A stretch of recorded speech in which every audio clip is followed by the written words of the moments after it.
구약성경 에스겔서 37장 1절에서 14절 말씀까지 되겠습니다.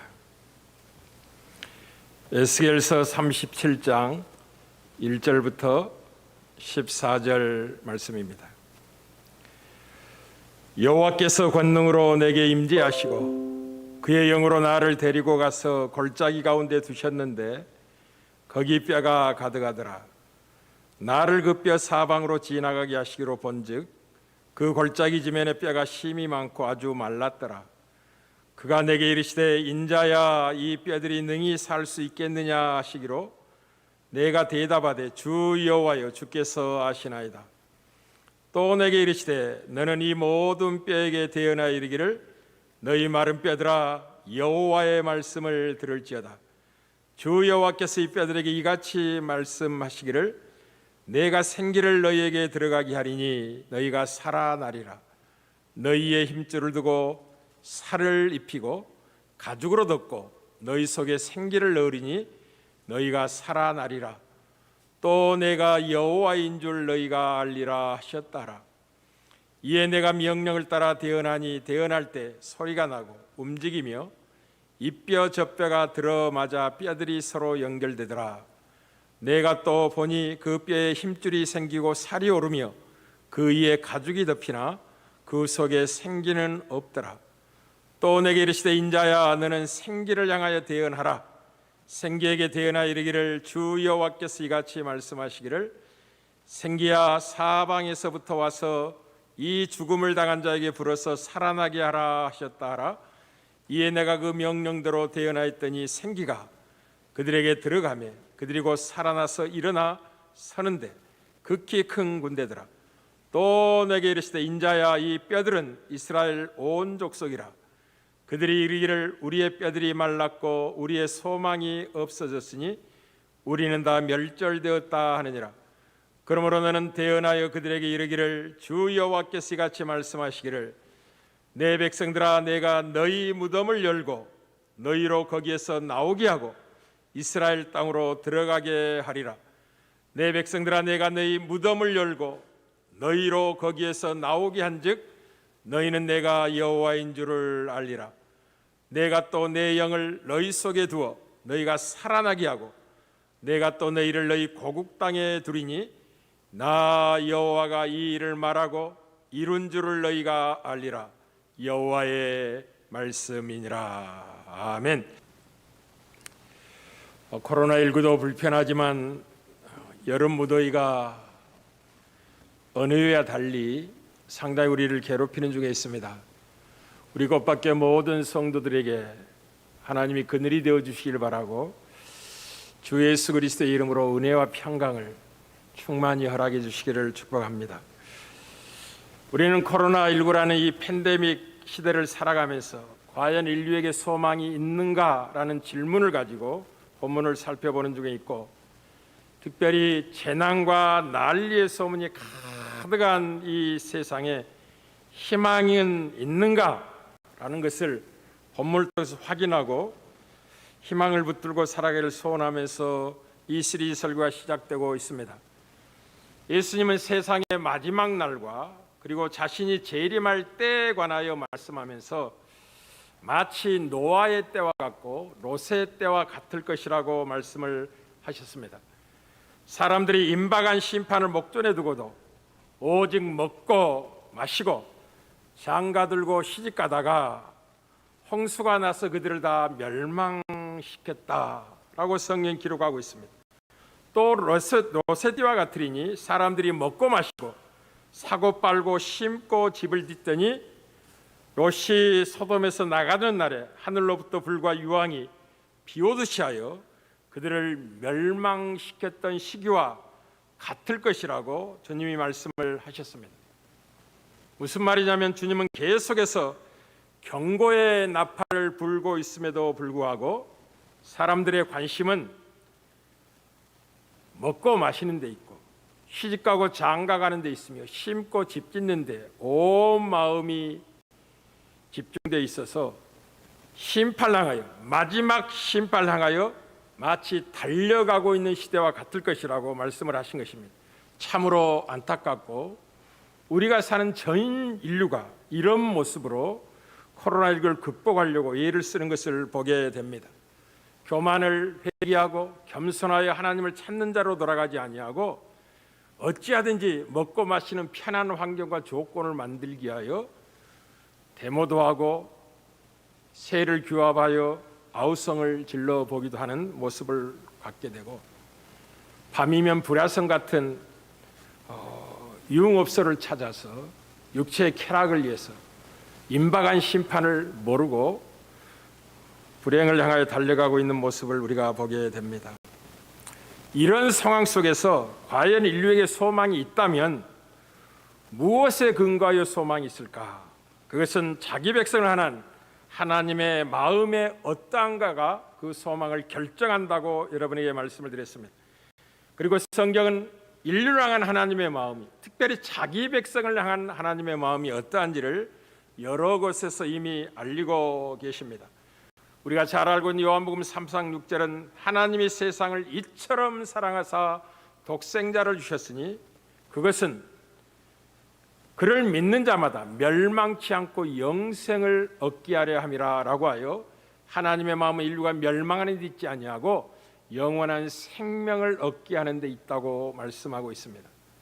그리고 점점 악은 융성하고 심판하고 자초한 이 현실 속에서 유일한 기회가 있다면 하나님의 오래 참으심 때문에 그렇습니다. 베드로서 3장 15절입니다. 또 우리 주의 오래 참으심이 구원이 된 줄로 여기라. 하나님의 오래 참으심이 구원의 기회를 허락하고 있고 아직도 은혜 받을 만한 때요, 구원의 날로 허락되고 있다라는 것을 잊지 말아야만 할 것입니다. 하나님이 마치 방주를 닫고 비를 내려 첫 세상을 심판하셨던 것처럼 구원의 문을 닫아버린다면 소망은 끊어지게 될 것입니다. 아직은 하나님이 기회를 주고 계시고 소망을 허락하고 계십니다. 그리고 하나님은 인류를 사랑하는 이 마음을 가슴에 품고만 있었던 게 아니고 실제적으로 역사 가운데 그 사랑을 확증해 나타내 보이셨습니다. 죽은 자를 살리자고 하는 하나님의 그 마음이 독생하신 아들을 십자가에 내어주기까지 대가를 지불하시고 우리를 사랑하신 하나님인 걸 잊지 말아야 될 것입니다. 하나님의 사랑을 잠시도 잊지 말아야 될 것입니다. 십자가의 사랑을 잊지 않는 것이 희망을 노래하는 인류의 근거가 된다는 것을 기억할 필요가 있겠습니다. 우리 로마서 5장 8절에서 하나님의 사랑이 어떻게 나타났는지를, 확증되었는지를 이렇게 기록한 것을 만납니다. 우리가 아직 죄인 되었을 때 그리스도께서 우리를 위하여 죽으심으로 하나님께서 우리에 대한 자기의 사랑을 확실히 증거로 나타내 보여주셨다고 말씀하고 계십니다. 우리는 지난 2주 동안 죽은 자를 살리시는 하나님 안에 인류의 소망과 희망이 있다는 사실을 확인했고, 그 죽은 자를 살리시는 하나님의 방식이 하나님의 말씀을 듣고 성령을 허락하심으로 말미암아 무덤에서 죽어있는 자를 살려 구원에 이르게 하신 하나님이라는 사실도 확인했으며, 그렇게 살림받은 인생이라면 어떻게 해야 되는지도 지난주에 살펴보고 은혜를 나눴습니다. 오늘이 이제 본문은 확장되어서 그 환상이 의미하는 바가 무엇인지를 여호와 하나님이 에스겔에게 분명히 알리고 계신 내용까지 이어지고 있는 본문을 우리가 만났습니다. 1차적으로 이 본문은 바벨론의 침공에 의하여 나라를 빼앗겨버리고 소망 없이 마치 죽은 자와 같고 바짝 말라버린 뼈와 같은 그 나라의 회복을 약속하는 것으로 주어지고 있는 말씀이지만, 그러나 이것은 이스라엘 유대인들만을 위한 말씀이 아니라 전 인류 향해 가지고 있는 하나님의 마음이고, 개인적으로도 절망 가운데 있는 백성들에게 소망의 메시지를 어떻게 허락하시는가에 관한 말씀이라는 사실을 확인해 보았습니다.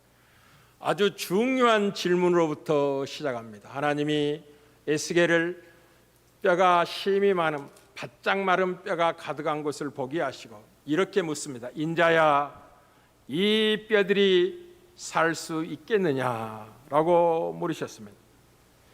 정말 복된 물음이라고 생각합니다.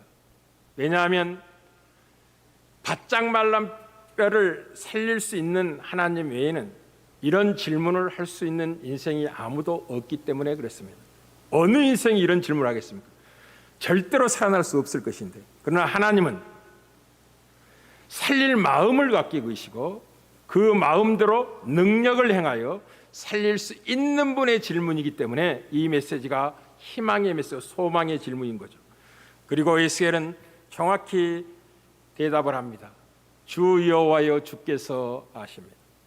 당신이 살리고자 한다면 살아나게 될 것입니다. 그러나 당신이 살리고자 하는 의도가 없다면 그 뼈들은 소망 없이 바스러지고 말 것입니다 라고 정확히 대답하자 하나님이 대언하라고 말씀하시고 그 뼈들에게 여호와의 말씀을 들으라고 먼저 명한 다음에 생기야 너에게 들어가게 하리니 생기를 그 뼈들에게 집어넣어서 살아나게 하겠다고.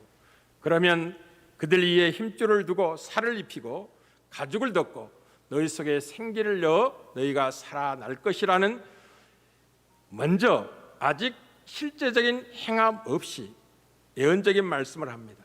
그리고 그 결론은 내가 여호와인 줄 너에게 알릴 목적으로 하는 것이다 라고 말씀을 하고 계십니다. 그런 다음에 실제적으로 명령이 떨어지는 것입니다. 명령하여 대언하기 시작하자 흩어졌던 뼈들이 이곳저곳에서 모여서 뚜둑뚜둑 소리를 내면서 결합되고 연결되어서 사람의 형체를 빚고 있는 모습을 아주 상세하게 보여줍니다. 그런 다음에 또 명령을 하게 합니다. 인자야 너는 생기를 향하여 대언하라. 생기야 사방에서부터 와서 이 죽음을 당한 자에게 불어서 살아나게 하라 라고 대언을 하게 되자 곧 살아나서 큰 군대의 모습이 형성되었다라는 데까지 지난주에 살펴보았습니다. 그리고 오늘 이제 이 환상의 진정한 의미가 무엇인지를 말씀하고 계십니다. 인자야 이 뼈들은 이스라엘의 족속이라. 나라를 빼앗겨버리고 소망을 잃어버린 그 백성들이 서로 이야기하기를 우리의 뼈들이 말랐나니 우리의 소망이 없어졌을 뿐만 아니라 우리가 다 멸절되었다고 그들이 이야기하고 있구나. 그러나 내가 있지 않느냐. 내가 이같이 그 백성에게 말하기를 너희 무덤을 열고 너희로 거기서 나오게 하고 이스라엘 땅으로 들어가게 하리라고 말씀을 하고 계십니다. 내 백성들아 내가 너희 무덤을 열고 너희로 거기에서 나오게 하고 그리하여 내가 여호와인 줄 유일한 구원의 하나님인 줄 너희에게 알게 할 것이고 내가 또 내 영을 너희 속에 두어서 너희로 살아나게 하고 내가 너희 고국 땅에 너희를 두게 될 것이다. 나 여호와가 이 일을 말했으니 반드시 이루어진 줄 알라. 여호와의 말씀이니라 라고 오늘 본문이 이어지고 있습니다. 사랑하는 성도 여러분, 나라를 빼앗기로 절망 중에 있는 그 백성들이 서로 이야기하기를 과연 우리에게 소망이 있을까? 우리는 뼈들처럼 말라버렸고 멸절된 상태에 있는데 과연 나라의 회복은 가능할까? 우리가 사모하는 고국가로 돌아갈 수 있는 기회는 얻을 수 있을까? 라고 절망하여 서로 이야기하는 그들을 향하여 하나님은 가능하다라고 말씀을 하고 계십니다. 그러나 이 이스라엘 백성들의 이 절망적인 신음소리는 선지자의 대부분 내 메시지 속에서 등장하는 신음소리라는 걸 기억하시길 바랍니다. 인자야 이 뼈들은 이스라엘 족속인데 그들이 말하기를 우리의 뼈들이 말랐고 우리의 소망이 없었으니 우리가 다 멸절되었다라는 이 자조 섞인 절망의 한탄은 그 백성에 늘 있었던 것입니다. 우리는 이사야서 40장 27절 32절에도 이렇게 절망하여 한탄하는 그 백성들의 신음소리에 대해 하나님이 이렇게 말씀하십니다. 야곱아 어찌하여 내가 말하며 이스라엘아 내가 이르기를 내 길은 여호와께 숨겨졌으며 내 송사는 내 하나님께서 벗어난다고 하느냐.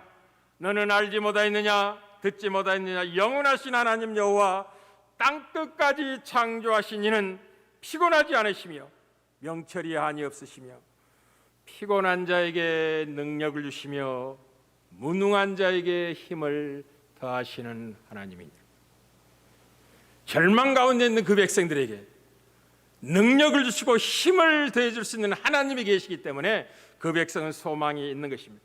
소년이라도 피곤하고 곤비하며 장정이라도 넘어지고 쓰러지되 오직 여호와를 앙망하는 자는 새 힘을 얻게 될 것이다. 나를 바라라, 나를 쳐다보라, 나를 간절히 찾으라. 그러면 마른 뼈들이 생기를 얻어 살아나게 될 것이다. 무덤이 열리고 그곳에서 빠져나와 그리워하던 고국 땅으로 돌아가게 될 것이다. 내가 그렇게 할 것이다. 그렇게 하여 내가 유일한 구원의 하나님 여호와인 줄을 이 백성이 알릴 것이다.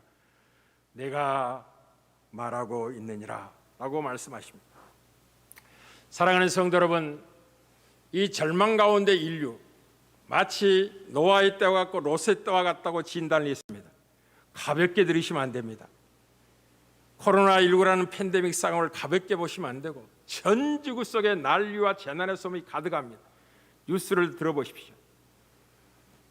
예전에도 들려온 소리지만 이렇게 집중적으로 전 세계에 재난의 소리가 퍼지고 있는 시대가 없을 만큼 하나님은 끊임없이 경고의 나팔을 불고 계십니다. 우리는 이 말씀을 하면서 하나님이 이렇게 말씀하십니다. 나 여호와가 이 일을 말하고 이룬 줄을 너희가 알리라. 앞으로 되어질 일을 말씀하시고 하나님이 성취하실 것입니다. 예언하고 성취할 수 있는 분은 하나님밖에 없습니다. 우상은 절대로 말하지 못하고 예언하지 못하고 성취할 능력이 없습니다. 하나님은 우상이 아니십니다. 여호와 하나님만이 유일한 신이십니다.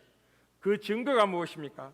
그것은 그 일을 말하고 이루시는 분이시기 때문에 여호와만이 유일한 신이십니다.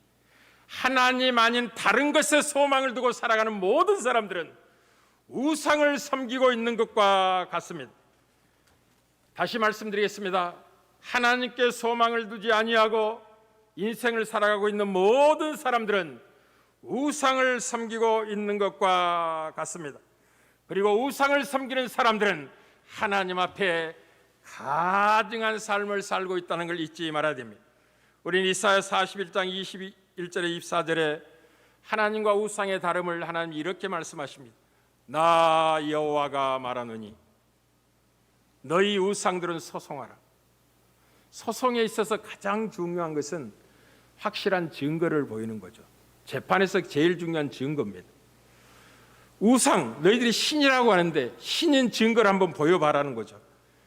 장차 당할 일을 우리에게 알리든지 이전 일에 어떠한 것을 알게 해보라. 우리가 마음에 두고 그 결말을 알아보리라. 혹 앞으로 올 일을 듣게 할 수 있다면 한번 말해보라. 뒤에 올 일을 알게 해보라. 그러면 너희들이 신들인지 한번 생각해 보겠다는 거죠. 혹 우상인 너희들이 복을 내리거나 재난을 내릴 수 있는지 한번 해봐라. 그렇다면 너희가 신으로 인정해 주겠다는 거죠. 그러나 우상은 아무 증거를 드러낼 수가 없습니다. 그러니 그들은 아무것도 아니고 너희 일은 허망하게 될 것입니다. 그리고 우상을 택한 자는 가증하다고 말씀을 하십니다. 그러나 우리 하나님은 말씀하시고 이룰 수 있는 전능하신 여호와 하나님이십니다.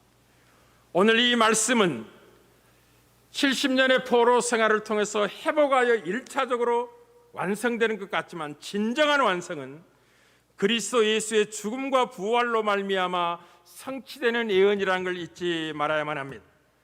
역사적으로 바벨론의 포로에서 돌아옴으로 성취되지만 궁극적으로 예수 그리스도의 십자가에서 죽으심과 부활을 통하여 성취됩니다. 그리스도는 부활의 첫 열매이십니다.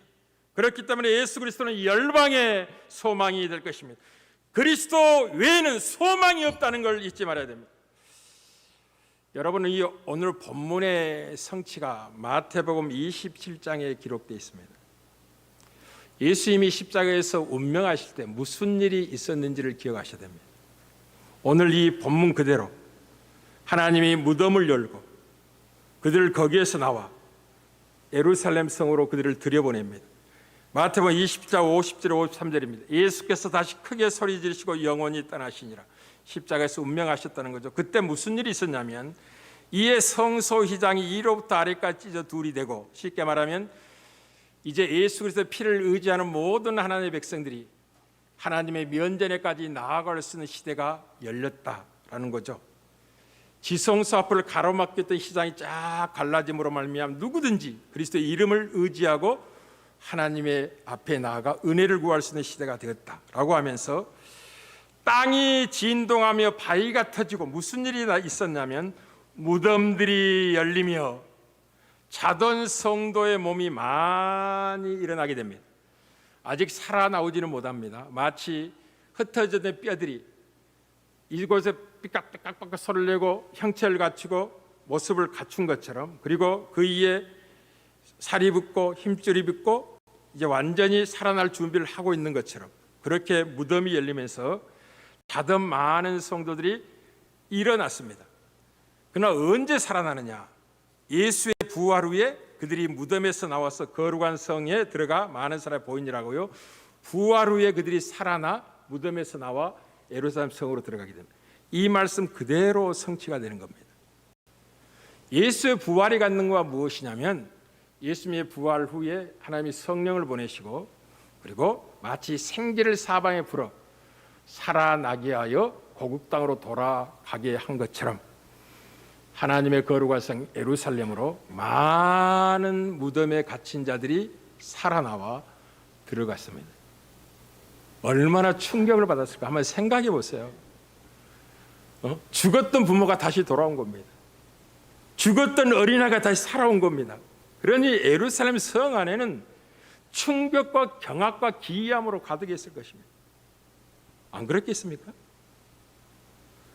뭐 며칠 전에 죽은 자가 살아나온 게 아니라 심히 뼈가 말라 오래전에 죽은 몸들이 살아나서 부활 후에 무덤을 나와 예루살렘 성으로 들어간 겁니다. 사랑하는 성도 여러분, 예수에는 소망이 없다는 걸 기억하십시오. 예수의 죽음과 부활만이 이 저주 아래 있는 인류의 유일한 소망이라는 걸 잊지 말아야 될 것입니다. 그래서 지혜자 전도자는 해 아래서 수고하는 모든 것이 헛되고 헛되며 헛되고 헛되니 모든 것이 헛되도다라고 이야기하고, 해 아래서 수고하는 것이 모든 수고와 사람에게 무엇이 유익한가라고 증언합니다. 그리스도 밖에서 수고하는 모든 것이 헛되다는 것을 잊지 말아야 할 것입니다. 반대로 그리스도 안에서 수고하는 것은 결단코 헛되지 않을 것입니다. 여러분이 그리스도의 이름으로 수고하는 모든 것은 하나님이 영원히 기억하실 겁니다. 여러분의 상이 되고 여러분의 면류관이 되고 여러분의 자랑이 될 것입니다. 그러나 그리스도 밖에는 아무 소망이 없다는 걸 잊지 말아야 됩니다. 저를 보세요. 이 무덤이 의미하는 것가 무엇이냐면, 무덤이라는 것은 모든 인생이 피할 수 없이 때가 되면 들어가야 하는 장소입니다. 영웅호걸 관계없습니다. 지혜자나 무식자나 부자나 가난하자나 남녀노소 차별하지 않고 때가 되면 모두가 들어가야 되는 곳이 무덤입니다. 그리고 한 번 들어가면 절대로 빠져나올 수 없는 곳이 무덤입니다. 모든 것이 썩어서 바짝 마른 뼈만 남아있는 곳입니다. 모든 소망이 끊어져 버린 곳이고 썩어서 죽음의 냄새만이 가득한 곳입니다. 빛은 전혀 없고 어둠과 흑암이 가득한 곳입니다. 누군가가 이 무덤을 열고 빛 가운데로 그들을 인도하지 않는다면 소망 없이 영원한 저주 아래 끝나고 말 것입니다. 누가 이 무덤을 열고 생명을 허락하시며 소망을 허락하실 수 있는 분인가 하는 것이 성경이 하고 싶은 이야기입니다. 무덤을 열 수 있는 분이 누군가, 사망과 음부의 열쇠를 가지신 분이 누군가 하는 것입니다.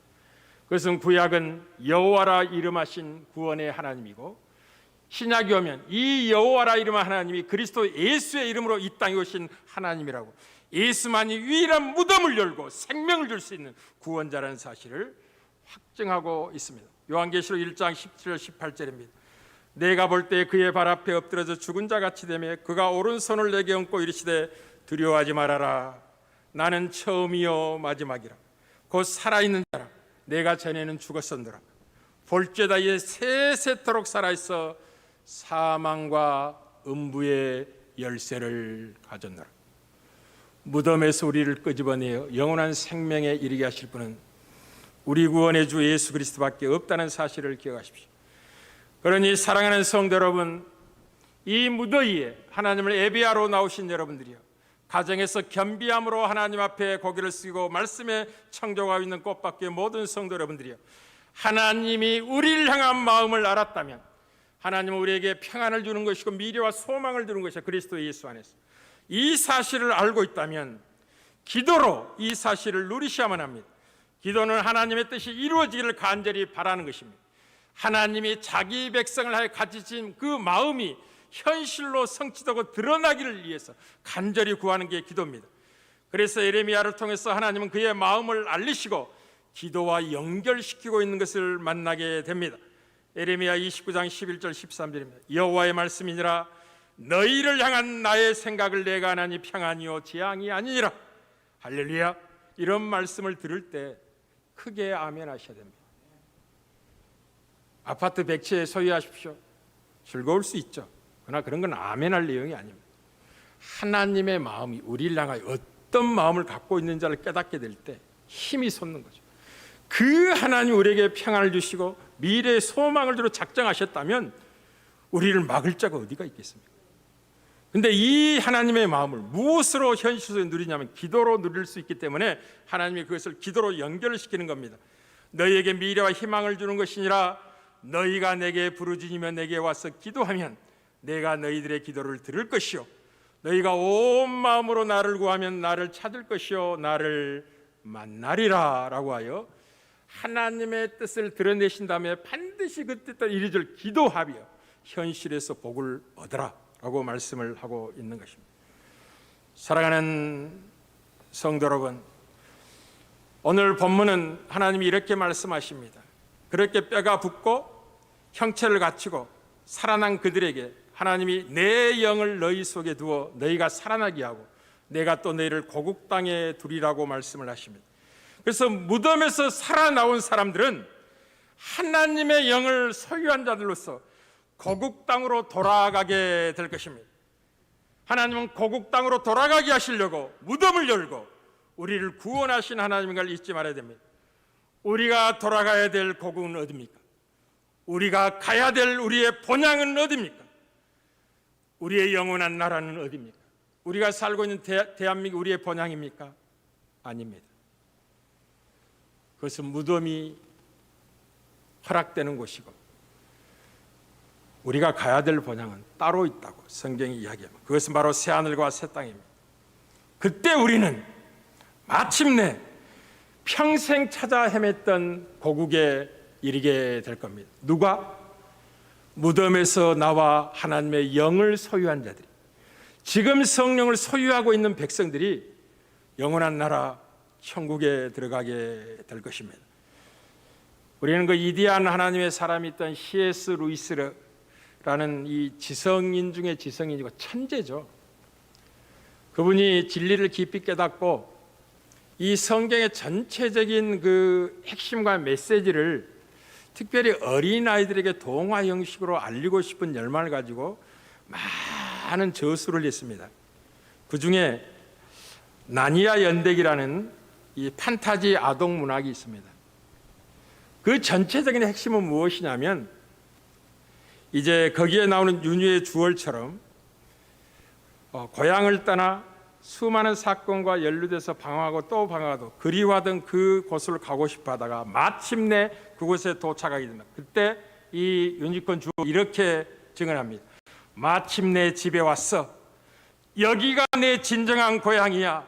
여기가 내가 평생 찾아 헤맸던 땅이야. 이게 우리가 가야 될 하나님의 나라입니다. 우리가 가야 될 고국입니다. 지금 그들은 바벨론의 포로 생활로서 고국을 떠나 살고 있었습니다. 하나님은 무덤을 열고 살아나게 하여 고국으로 돌려보내겠다 라고 말씀하시고 이것을 예수 그리스도의 죽음과 부활을 통해서 확인시키고 계시고 지금 우리들에게 너희들이 사모하는 영원한 본향으로 가게 될 것이라고 말씀을 하고 있는 거죠. 그래서 베드로전서 1장 3절 4절 예수의 부활이 갖는 바 의미가 무엇이냐면 하나님이 예수를 죽은 자 가운데서 다시 부활하게 하심을 하고 우리를 거듭나게 하사 우리를 산 소망 있는 백성으로 만드신 다음에 썩지 않고 더럽지 않고 새하지 않은 유업을 있게 하시나니 너희를 위하여 하늘에 간직하신 것이라 라고 하여 우리의 영원한 유업, 본향이 약속되어 있다. 그게 예수 그리스도의 부활로 말미암아 허락된 복이라 라고 말씀을 하고 있습니다.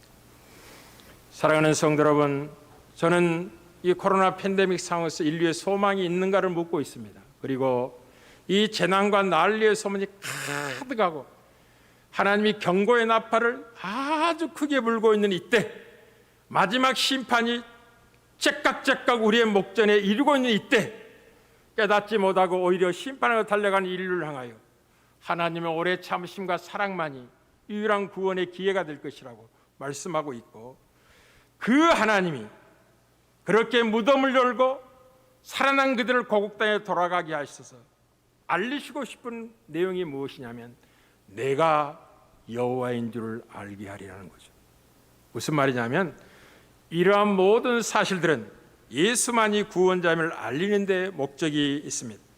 사랑하는 성도 여러분, 예수 그리스도 안에 죽은 자의 부활이 있습니다. 예수님은 부활이요 생명이십니다. 우리의 영원한 생명을 위해서 십자가에서 못 박히시고 사흘 만에 부활하신 분이십니다. 하나님의 약속은 그리스도 예수 안에서 얼마든지 예가됨을 기억을 하시기를 바랍니다. 여러분이 예수 그리스도를 믿고 있다면, 붙잡고 있다면 여러분의 미래는 찬란할 것입니다. 여러분은 죽어도 살 것입니다. 영원한 나라를, 고국에 들어가는 은총을 잊게 될 것입니다. 평생 찾아 헤맸던 여러분의 영원한 조국에 이르게 될 것입니다. 그리고 지금이라는 날 동안에 이 하나님의 이디하신 구원의 역사를 작은 삶 속에서 누리고 경험할 수 있는 것이 기도의 비밀입니다. 예수의 이름으로 기도하십시오. 그의 이름으로 여러분의 필요를 간구하시고 여러분의 문제를 의탁하시기를 바랍니다. 하나님은 그의 이름으로 여러분의 풍성을 약속하고 계십니다. 우리 주님이 이렇게 말씀하셨습니다. 도둑이 오는 것은 도둑질하고 죽이는 것뿐이지만 내가 온 것은 양으로 생명을 얻게 하고 더 풍성히 얻게 하려고 주님이 오셨다고 말씀합니다. 여러분이 예수를 믿고 생명을 얻은 것으로 만족하지 마시고 그 생명의 풍성함을 지금 예수의 이름을 기도함으로 누리시기를 바랍니다. 여호와는 나의 목자시니 내가 부족함이 없음을 고백을 하십시오. 우리의 지금의 삶이 어떨지라도 예수 그리스도를 나의 주님이요 나의 하나님으로 믿고 있다면 모든 것이 합력하여 선을 이루게 될 것입니다. 들어가도 복을 받고 나아가도 복을 받게 될 것입니다. 우리는 소망의 사람들입니다. 무덤이 우리를 붙잡고 있지 못할 것입니다. 하나님이 무덤을 열고 우리를 살리시고 영원한 나라에 이르게 하실 것입니다. 하나님을 아버지라 부르는 사람들이라는 걸 기억하십시오. 아버지라고 하나님께 부르짖는 그 한마디에 모든 것이 들어있습니다. 아버지, 나의 아버지, 예수 그리스도의 아버지 하나님, 나의 하나님, 나의 아버지. 그 하나님을 아버지라 부르는 그 한마디 속에 여러분의 미래와 장래의 소망이 담겨 있습니다. 진짜 아버지를 부르시길 바랍니다. 할렐루야. 인류의 유일한 소망입니다. 아무쪼록 전 인류가 교만과 거만을 회개하고 어린아이 같은 심정으로 부모를 찾아 가슴에 뛰는 어린아이처럼 겸손함으로 하나님께 돌아가 이 재난과 난리의 소문이 잠재워지고 은혜를 누리는 역사가 있기를 주의 이름으로 축복합니다.